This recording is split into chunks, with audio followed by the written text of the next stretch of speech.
Greetings folks, Fuzz here, and in this video I'm going to show you how best to use Poach, a technique that allows you to turn your enemy in HP critical status into an item.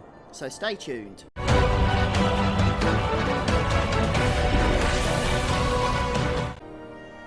Okay, so the reason I'm showing you this video is because it's going to come in useful knowing how to poach enemies going forward, since a few of the bizarre recipes I'm going to be recommending with certain items and whatnot will require items that are most easily attained by poaching. So why do I need to show you this? Well, poaching is a little bit tricky. Each enemy, well many enemies, have an item that is on their poach table. Basically, in the same way you can steal an item from an enemy, or you can get the item, a specific item as a drop from an enemy, you can also poach enemies. And once you get them into HP critical status, you can use the poach command and they'll actually turn into whatever item it is that they've been designed to turn into. Now, the problem with that is, especially as you start getting to higher level, you're going to struggle to actually cast the poach command without actually killing the enemy beforehand. You know, critical status, I believe, is 10% health. So you need to try and get the enemy to that amount of health without them actually dying, which can be a problem. So what I'm going to be showing you is how to actually, even on a lower level enemy, when you're higher level, get them into that status without them being killed. And as I said, this is going to come in useful in the items I'm going to be showing you a little bit later on that you'll want to be farming.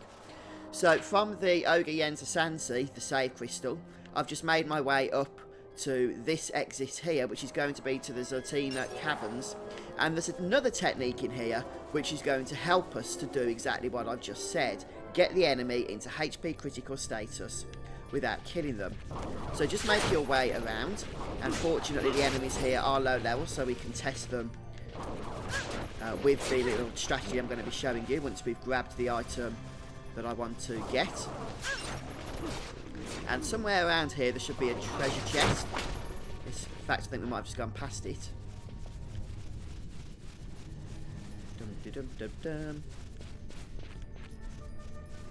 Right, the treasure chest is actually just located a little bit further down in this crevice to the left here as we go around.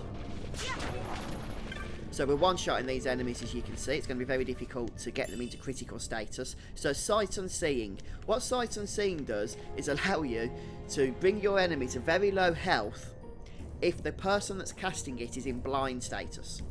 So this is how I recommend you set up to poach an enemy. Now obviously this is a specific setup. If you're not poaching an enemy, you don't want to do this. So Balthea is going to be to see what he can do actually. Okay, so he can do sight unseen, so he's going to do that. We're going to choose to have that on the highest health, although it doesn't really make much difference, and we'll turn his steel gambit off for the time being. And we're going to need to make sure that Balthea is in blind mode, which means we need to bring in a black mage who can actually cast blind. So I'm just going to see out of Fran and Bash who can go ahead and poach. In fact, they both can, I'm pretty sure. So we'll turn off attack, so that we don't actually attack the enemy. Obviously we don't want them to die, and we're going to bring our black mage in my case that's Penelo, and make sure that her attack gambits are switched off as well, like that. She can cast blind or blind now. I think only blind now actually. I've not had any luck getting blind. You get it from Giza Plains, but only during the dry.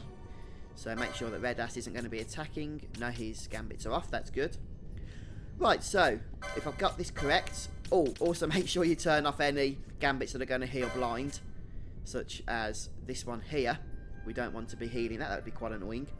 So Balthea is going to be reducing the enemy's health to low. So what this sight unseen does is reduce the enemy's health between 0 and 8. So there is a very small chance you could kill the enemy as an instant death effect, but you're more likely just to reduce it to low health. Fran is going to be poaching once the enemy's health is less than 10%, and we're going to be using Penelo solely to cast blind on our character with sight unseen. So we're going to approach an enemy, and sight unseen is not going to do anything at the moment. So what we're going to do is go to Penelo here, go to Black Magics, and cast, in my case, Blind Guard, so everyone's going to be affected by it, but that's okay.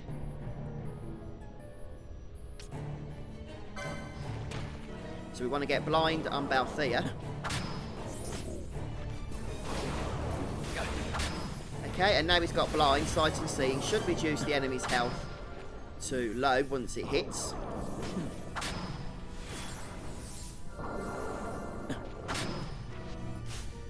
Hang on a second, we're still not getting blind onto Balthea here. Let me just sort this out.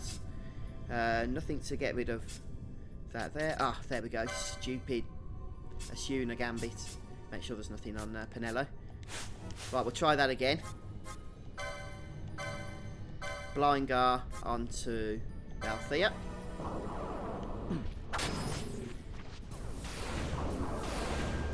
Right, there's blind. And there's sight and seeing. And there's the Poach. We got a horn. So hopefully that shows you how it works. Let's go ahead and try that on another enemy while we're here, shall we? Try some traps. There we go. And we poached a pebble. And that's pretty much how this works. You set your gambits up like this, and you'll be poaching to your heart's content. Okay, we're only getting pebbles here, but this is just an example of how you can do it on low-level enemies. And we're going to be using this, as I say, going forward. So I hope this video's helped you, and you'll be poaching enemies now, which should be fun, shouldn't it? You won't get anything off everything, since not every enemy has an item to poach, and sometimes if they do, you can fail anyway. But this is the best way I've found out of poaching, so hopefully we'll be able to, you know, make some good use of this. Anyway, folks, that's it for me for today, so cheers for joining me, and I'll see you soon for more FF12. Goodbye.